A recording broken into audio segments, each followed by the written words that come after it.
Halo, selamat datang di channel Someso. Kali ini, akan membahas anime isekai kepada kalian. Anime ini memiliki main karakter yang sedikit unik dibanding main karakter anime isekai yang lain. Meski sedikit unik, tapi tetap bagus kok. Anime akan sobas berjudul Gaikotsu Kishisama Tadaima Isekai e Ode Kakechu. Anime ini rilis pada musim semi tahun 2022. Langsung saja kita mulai pembahasan kecilnya. Diawali dari seorang gamers yang namanya tidak diketahui. Pria ini bermain game hingga tertidur saat tengah bermain. Tanpa sadar, ia tiba-tiba merasakan ada yang aneh dan dirinya tiba-tiba berubah menjadi karakter game yang dia miliki. Karena tidak disebutkan namanya, pria ini siapa, jadi pria ini memakai nama karakternya yang bernama Ark. Tentu saja Ark sangat terkejut menyadari dirinya masuk ke dalam game, tapi dia juga sangat senang bahwa dirinya masuk ke dalam dunia fantasi. Ark kemudian pergi menuju sebuah kota terdekat karena dirinya sangat lapar dan tidak memiliki uang sama sekali. Ark memutuskan untuk menjadi tentara bayaran.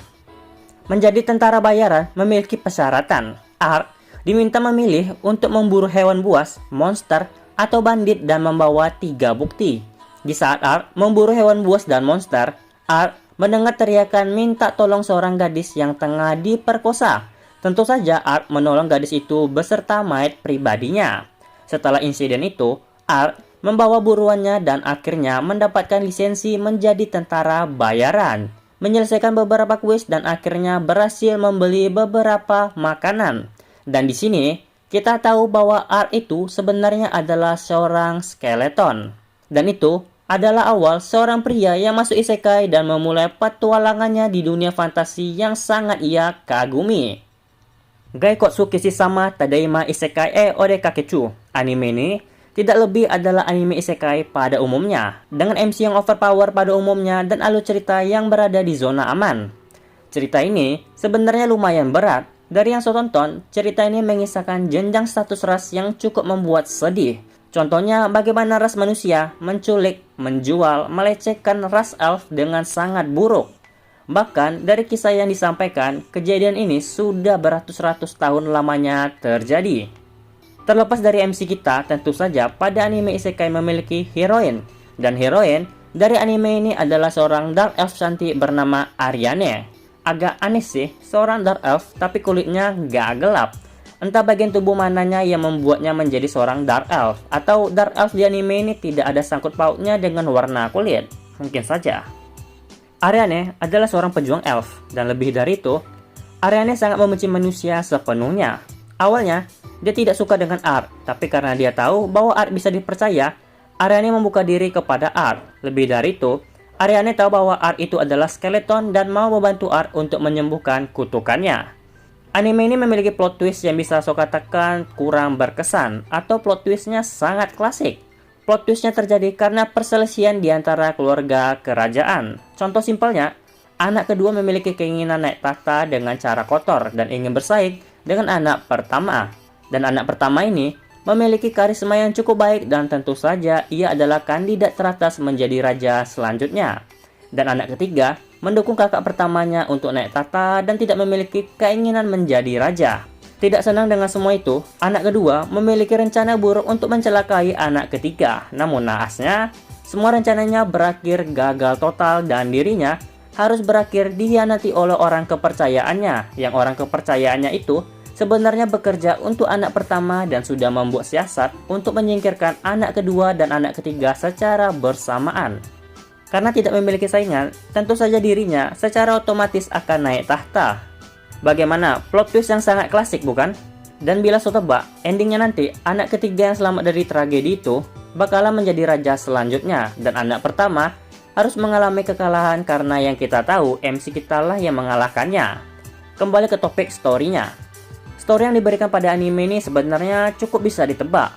Yang pertama adalah menghilangkan kutukan dari MC kita. Yang kita tahu, Ark itu adalah karakter game, dan settingan latar belakang Ark ini sebenarnya dibuat-buat agar mudah dipercaya. Pertanyaannya, apakah karakter Ark ini terkena kutukan? Jawabannya, yes. Ark pernah merapalkan anti kutukan kepada dirinya sendiri dan tangannya berubah menjadi tangan manusia meski hanya beberapa detik. Dari sini, Ark sedikit ragu apakah dia kena kutukan atau tidak. Tapi disinilah yang menurut So cerita ini sedikit seru. Karakter game yang awalnya tengkorak, apa yang terjadi bila dia memiliki wujud manusia? Apakah penampilannya seperti dirinya asli atau karakter game ras manusia yang pernah dia buat? Yang kedua adalah bagaimana menghilangkan sifat rasisme terhadap ras lain selain manusia. Di beberapa episode akhir, Ariane sedikit goyah apakah benar elf dan manusia bisa hidup berdampingan.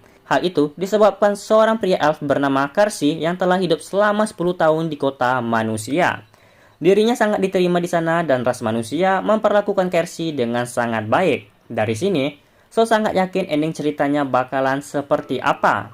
BTW, bila kita menyatukan dua hal yang So katakan tadi, bila Ark mendapati dirinya sebagai manusia utuh bukan tengkorak, dan Ariane tidak lagi membenci manusia, ada kemungkinan Ark dan Ariane akan menjadi pasangan atau bahkan menikah. Tapi ini hanya spekulasi So, mungkin saja endingnya diri asli Ark terbangun di dunia nyata dan Ark menjalani kehidupan membosankannya di dunia nyata dengan senyum puas. Semoga saja perjalanan Ark di dunia fantasi bukanlah sebuah mimpi belaka. Untuk anime Gaikotsu Kishisama Tadaima Isekai Odekakechu, So kasih nilai 7. Ada beberapa scene yang So dapati memiliki efek CGI, bukan CGI yang buruk, tapi berasa tidak nyaman saja. Padahal bukan scene yang sulit untuk dibuat, tapi kenapa harus ada CGI-nya? Dan untuk tema openingnya, satu lagi visual openingnya sama sekali tidak nyambung ke story. Pada visual openingnya, kita diperlihatkan Ark melarikan diri dari kejaran naga api. Tapi bila kita tonton habis animenya, tidak ada cerita mengenai melarikan diri dari kejaran naga. Bila ada, mungkin itu ada di season 2-nya nanti. Padahal, di akhir episode, lawan terakhirnya adalah Hydra, bukan naga. Tapi ya, serah pembuat studio lah. Untuk tema openingnya, So kasih nilai 7. Lagu openingnya terlalu berisik, terlalu banyak teriak-teriak, nggak jelas. Dan untuk tema endingnya, visualnya berupa CGI dari awal hingga akhir. Seperti yang So keluhkan, kenapa harus CGI? Padahal bukan visual yang susah dibuat. Sangat sederhana banget ini. Dan lagunya, biasa saja, nggak ada spesial-spesialnya sama sekali. Untuk tema endingnya, So kasih nilai 7. Anime Gaikotsu Kishisama digarap oleh dua studio yang bernama Studio Kai dan Hornets. Dua studio ini tidak ada konfirmasi akan merilis anime baru. Anime Gaikotsu Kishisama diadaptasi dari sebuah light novel dan manga dengan judul yang sama. So nggak tahu light novelnya sampai volume ke berapa, tapi manganya telah sampai pada volume 11 chapter 51.3 dan animenya berakhir pada volume ke-5 chapter 20. Kalian bisa melanjutkan membaca lanjutannya pada volume ke-6 chapter 21. So dulu pernah baca ini manga, grafik yang disuguhkan pada manganya cukup bagus dan So merekomendasikan kalian untuk membaca manganya juga. Manganya lebih bagus kayaknya dibanding animenya, itu yang So rasakan saat menonton dan membaca ulang.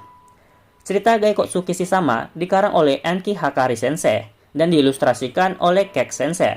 Dan manganya digambar oleh Akira Sawano Sensei. Hakari Sensei hanya membuat satu light novel saja, tidak ada yang lain. Baiklah, itu saja yang bisa saya sampaikan untuk anime Gaikotsu Kishisama Tadaima Isekai Odekakechu.